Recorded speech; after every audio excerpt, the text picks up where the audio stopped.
Good morning दोस्तों, good morning. तो देखिए बच्चों, आज जो है हम फिर जो है आपके लिए ये बीए सेमेस्टर 4 का जो है एक टॉपिक लेकर आए हैं और उस टॉपिक का नाम है हिंदी कहानी का उद्भव व विकास। तो चलिए हम लोग जो है आज इस टॉपिक पर चर्चा करते हैं और इसको समझने का प्रयास करते हैं। तो देखिए क्या है अभी बताएं जैसे आपको कि हिंदी कहानी का उद्भव व विकास। ठीक है, कहने का मतलब है कि हिंदी कहानी का उद्भव किस प्रकार हुआ और कैसे कैसे उसका विकास हुआ। ठीक है, तो चलिए हम लोग देखते हैं। तो देखिए सबसे पहले क्या है, हम लोग सबसे पहले हिंदी कहानी जो है शब्द का पहले अर्थ देखेंगे। ठीक है, तो कहानी शब्द जो है अंग्रेजी के स्टोरी, स्टोरी शब्द का क्या है, हिंदी रूपांतरण है। तो इसका अर्थ कहा जाए तो हो जाएगा रोचकता के साथ कहना। यानी देखिए कहानी जैसे है, अगर आप उसको रोचकता के साथ नहीं कहिएगा तो जो श्रोता है वो जो है मन लगाकर नहीं सुनेंगे। तो कहने का मतलब है कहानी जैसे बोलने वाला को भी रोचक तरीके से कहना होगा और सुनने वाला भी जो है ध्यान आकर्षित करके सुने, तभी जो है कहानी कहना जो है सार्थक हो सकता है। तो आगे फिर देखिए क्या है, हिंदी में कहानी विधा का आगमन संस्कृत साहित्य से हुआ है। कहने का मतलब कहानी जो शुरुआत हुआ तो सबसे पहले संस्कृत साहित्य में जो है कहानी शुरुआत हुआ, उसके बाद धीरे धीरे हिंदी में शुरुआत होना शुरू हुआ। तो देखिए इसके बारे में डॉक्टर गोपाल राय क्या बोलते हैं। गोपाल राय के अनुसार कहानी शब्द का जो सर्वप्रथम प्रयोग मुंशी प्रेमचंद्र ने अपने लेखन जो है किसमें, सोजे वतन में जो है कहानी शब्द का प्रयोग सर्वप्रथम किया था। ठीक है, तो चलिए उसके बाद हम लोग क्या देखते हैं कि कहानी जो है किस प्रकार कौन कौन विद्वान ने क्या क्या नाम दिए, कैसे उसकी परिभाषा को रखे। तो चलिए उसको लेकर हम लोग चलते हैं। तो देखिए क्या है, विभिन्न विद्वानों के अनुसार कहानी की परिभाषा। आचार्य रामचंद्र शुक्ल ने इसे कहानी को आख्यायिका कहा है। ठीक है, कहने का मतलब है एक किसी विशेष घटना को लेकर जो लिखा गया हो उसे इन्होंने क्या कहा है, आख्यायिका। ठीक है, आगे देखिए आचार्य हजारी प्रसाद द्विवेदी ने इसे क्या कहा है, इसे गल्प कहा है। क्या कहा है, गल्प। गल्प मतलब होता है कि जो जैसे जिसका अर्थ क्या हो गया, कल्पना को आधार बनाकर जो है कहानी लिखना। ठीक है, प्रेमचंद्र ने इसे गल्प और कहानी दोनों कहा है। देखिए दोनों। तो प्रेमचंद्र ने कहानी को जीवन के किसी एक अंग या मनोभाव को प्रदर्शित करना कहानी है, ये प्रेमचंद्र का कथन है। फिर देखिए जैनेन्द्र क्या कहते हैं, कहानी मानव मन की भूख है जो निरंतर समाधान पाने की कोशिश करता है। कहने का मतलब है दोस्त क्या, कि कहानी जैसे हम लोग जो है पेट की भूख के लिए भोजन की आवश्यकता होती है, उसी तरह मन की भूख के लिए जो है कहानी का होना अति आवश्यक है। ये जैनेन्द्र का कहना है। फिर देखिए H.C. वेल्स के अनुसार क्या कहते हैं, कहानी वह है जो लगभग 20 मिनट में साहस और कल्पना के साथ पढ़ी जाए। तो ये था दोस्तों कहानी के परिभाषा से संबंधित दो चार लेखकों ने इस प्रकार की परिभाषा रखा। अब चलिए आगे हम लोग देखते हैं कहानी विकास जो है क्रम देखते हैं। ठीक है, कहने का मतलब है कहानी का किस प्रकार विकास हुआ और किस प्रकार कहानी जो है विकसित हुई आगे चलकर। तो देखिए इसके विकास क्रम को देखा जाए तो ये पूर्ण मुख्यतः जो है 6 भागों में इसको बांटा गया है। जैसे पहला है प्रारंभिक काल की कहानी, फिर दूसरा है प्रेमचंद्र पूर्व हिंदी कहानी, फिर है प्रेमचंद्र युगीन हिंदी कहानी, उसके बाद है प्रेमचंदोत्तर हिंदी कहानी, उसके बाद नई कहानी आया और उसके बाद कहानी आंदोलन चला। कहने का मतलब है लास्ट में क्या हुआ, कहानी में सुधार हुआ, आंदोलन। ठीक है, कहने का मतलब है नई कहानी जब प्रेमचंदोत्तर के बाद जो नई कहानी आई तो उसमें क्या हुआ, बहुत सारा जो है अश्लील बातें जो है कहानी में लिखा जाने लगा था। तो जिसके कारण जो है कहानी के बारे में ये आंदोलन चलाया गया कि नहीं, इस प्रकार का कहानी जो है नहीं होना चाहिए। तो लास्ट में फिर कहानी आंदोलन चला, उसके बाद कहानी को सुव्यवस्थित करते हुए जो है उसका रचना जो है धीरे धीरे ठीक से होने लगा। तो चलिए प्रारंभिक काल की कहानी का थोड़ा सा देखते हैं डिटेल क्या लिखे हैं। देखिए इसका समय जो है 1900 से माना गया है, 1900 से नहीं 1900 से पूर्व का, ठीक है। और इसमें दो रचनाएं सबसे प्रमुख माना जाता है। पहला रचना है सैयद इंशाअल्लाह खान की रानी केतकी की कहानी, ठीक है। और दूसरा है ये जो है 1803 ईस्वी में रचा गया है। और दूसरा है राजा श्री प्रसाद सितारे हिंद की राजा भोज का सपना, जो 1853 ईस्वी में लिखी गई है। लेकिन दोस्तों ये दोनों कहानी जो है इसको जो है विद्वानों ने क्या है इसे कहानी नहीं माना है। क्यों नहीं माना है?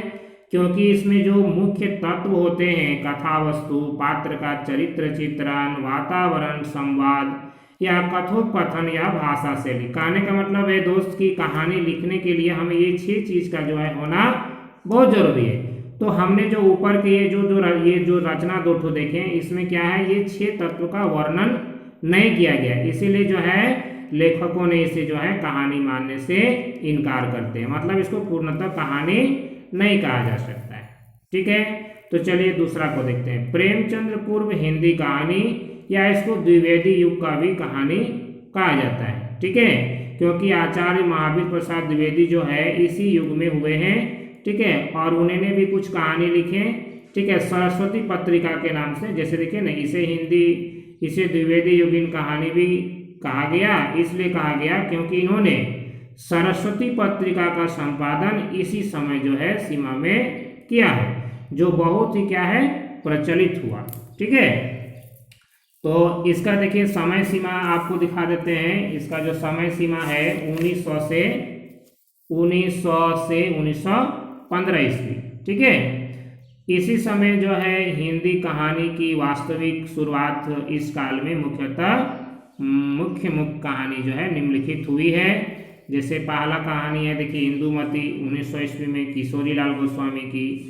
फिर चंद्रलोक की यात्रा है 1900 ईस्वी, इसमें भी 1900 ईस्वी है, केशव प्रसाद सिंह की है। इसे प्रथम वैज्ञानिक कहानी भी माना जाता है क्योंकि ये चंद्रलोक की यात्रा, ठीक है, तो इसीलिए इसको है वैज्ञानिक कहानी माना गया।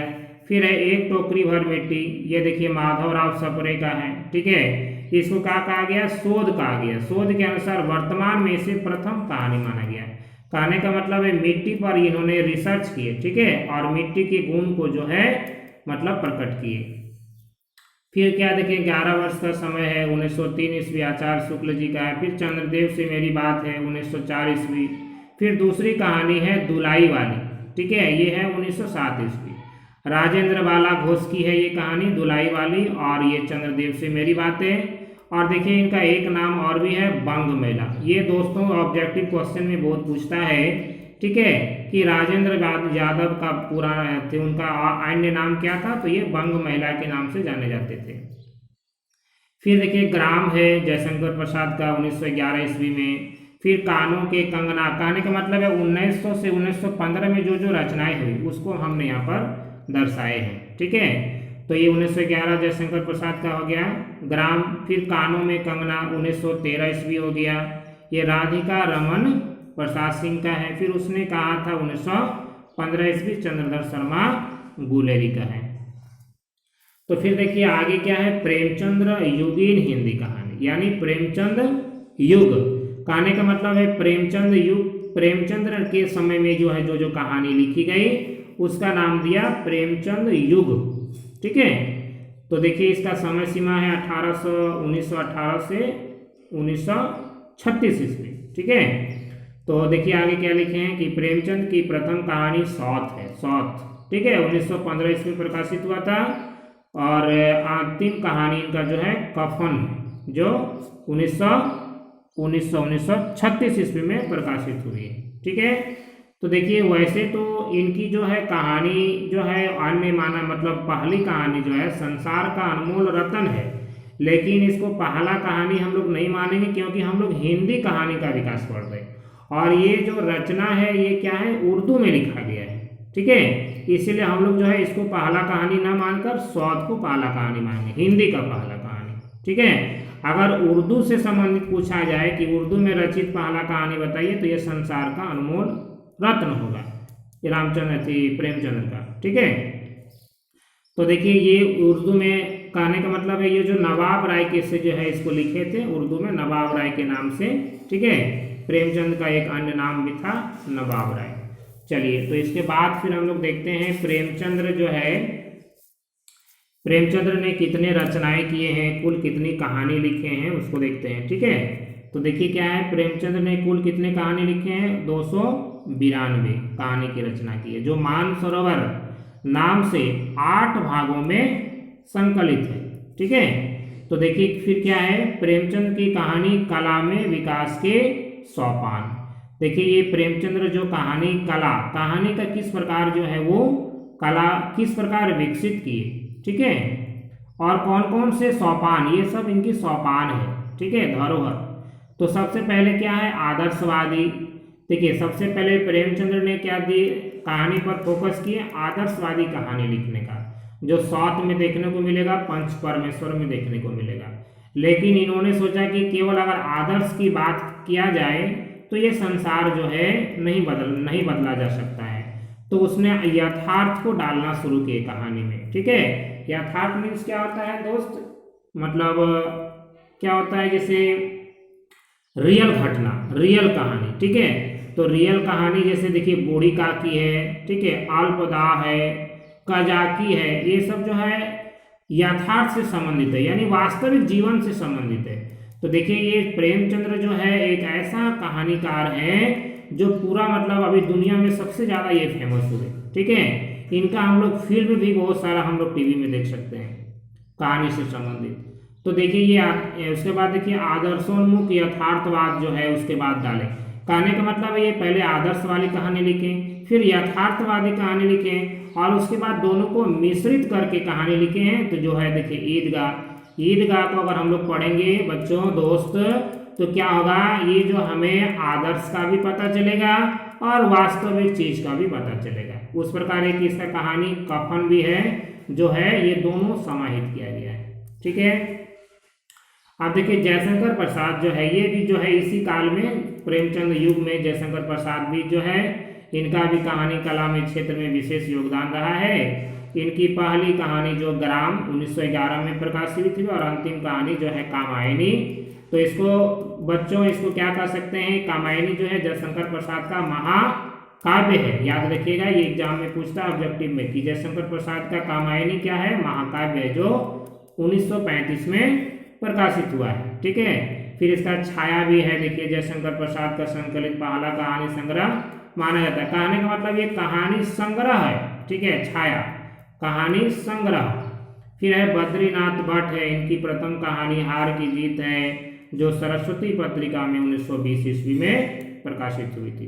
फिर पांडे चंद शर्मा का है उग्र, ये प्रकृतिवादी कहानीकार हैं, इनकी पहली कहानी वरदान है, जो 1919 ईस्वी में प्रकाशित हुई। इनके द्वारा रचित एक और कहानी है चिंगारियां, ठीक है, चिंगारियां है ना, जो देशभक्ति पर आधारित है होने के कारण जो है अंग्रेज सरकार ने इसे क्या कर लिया था, जब्त कर लिया था, ठीक है। और फिर देखिए उसके बाद है सूर्यकांत त्रिपाठी निराला भी, इन्होंने भी रचना किए हैं, ठीक है। संग्रह लिली, सखी, सुकुल की बीवी, ये सब इनकी रचना है, इसी युग में किए हैं। उसके बाद आचार्य चतुर्सेन शास्त्री भी आए हैं, ये ऐतिहासिक कहानीकार माने जाते हैं। इनकी पहली कहानी जो है ग्रह लक्ष्मी है, 1914 ईस्वी में प्रकाशित हुई है, ठीक है। उसके बाद देखिए इनके अलावा बहुत सारे हैं लेखक, भगवती चरण वर्मा, राम कृष्ण राय, कृष्ण दास है, भगवती प्रसाद है वाजपेयी, विनोद शंकर व्यास है, श्री पूजन सहाय है, ठीक है, राहुल सांकृत्यायन आदि हुए हैं, ठीक है। चलिए उसके बाद हम लोग अंतिम देखते हैं। अब देखिए इनकी जो अभी जो हमने बताया आपको, ठीक है, जैसे ये अभी जैसे ऊपर में हमने अभी बताया आपको ये कि ये सब जो लेखक हैं, ठीक है, तो इनका कहानी का मूल आधार क्या रहा। तो देखिए इनका कहानी का मूल आधार रहा है, क्या रहा है, इनकी कहानी का मुख्य विशेषता क्या रही है, व्यक्तिवादी विचारधारा व मध्यम वर्गीय जीवन शैली एवं पीड़ा का चित्रण करना इनका कहानी का मुख्य आधार रहा है। अब देखिए 4 नंबर है प्रेमचंदोत्तर हिंदी कहानी, ठीक है, यानी प्रेमचंद्र के बाद की जो कहानी बना वो हो गया प्रेमचंदोत्तर, ठीक है। प्रेमचंद्र के बाद। तो इसकी सीमा है 1936 से 1950 ईस्वी तक, ठीक है, मानी जाती है। इस युग के प्रमुख कहानीकारों में से जैसे यशपाल आया, इलाचंद जोशी आया, जनेंद्र कुमार आया, उपेंद्र नाथ अस्कयागी आया, विष्णु प्रभाकर, अमृतलाल नागर आया, जानकी वल्लभ शास्त्री आया, ठीक है, ये सब आए बहुत सारे, है ना, प्रभाकर माचवे, अमृतलाल नागर, ये सब आए।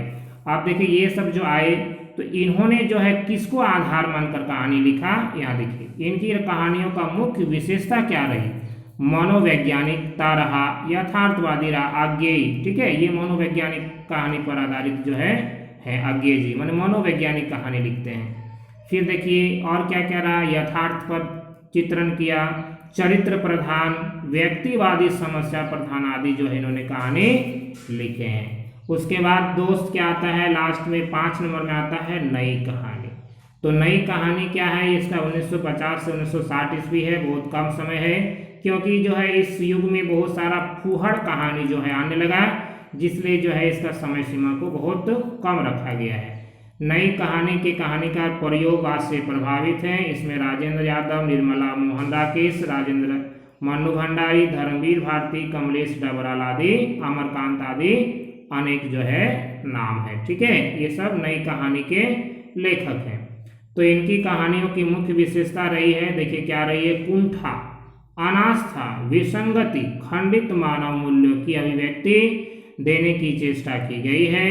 साथ ही मानव में क्रांतिकारी विचार भरने का भाव भी इनकी कहानियों में दर्शाया गया है। लास्ट में देखिए है कहानी आंदोलन। कहने का मतलब है ये इसका समय है 1960 के बाद।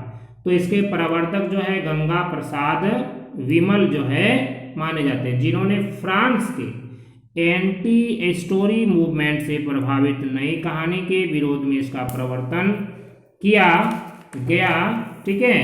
और उसके बाद इनकी मुख्य विशेषता जो है क्या क्या रही, देखिए जीवन मूल्यों का विस्तार, तिरस्कार, परंपराओं का विरोध, अतिशय आधुनिकता। तो कहने का मतलब है दोस्त, हमने जो नई कहानी जो देखे, नई कहानी का युग को जो देखें, तो उस युग में क्या है, ये सब का जो है बहुत ज़्यादा प्रचलन बढ़ गया था, जिसके कारण जो है कहानी आंदोलन की शुरुआत हुई, ठीक है। और शिल्प के प्रति उपेक्षा का भाव इत्यादि का बहुत अधिक नई कहानी के कहानीकारों ने किया है, जिसका विरोध करते हुए निर्मल वर्मा और रविंद्र कालिया, दूतनाथ सिंह, ज्ञान रंजन आदि ने कहानी आंदोलन के रूप में जो है एक अभियान चलाया और कहानी को एक नया आयाम देने का प्रयास किया। तो दोस्त ये था कहानी का उद्भव और विकास से संबंधित वीडियो। उम्मीद है आपको ये अच्छा लगा होगा।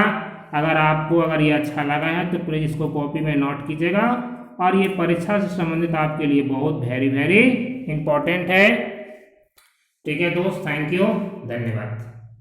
प्लीज़ हमारा ये चैनल है सृष्टि एजुकेशन, प्लीज़ इसको लाइक, सब्सक्राइब एंड शेयर कीजिएगा। थैंक यू दोस्त।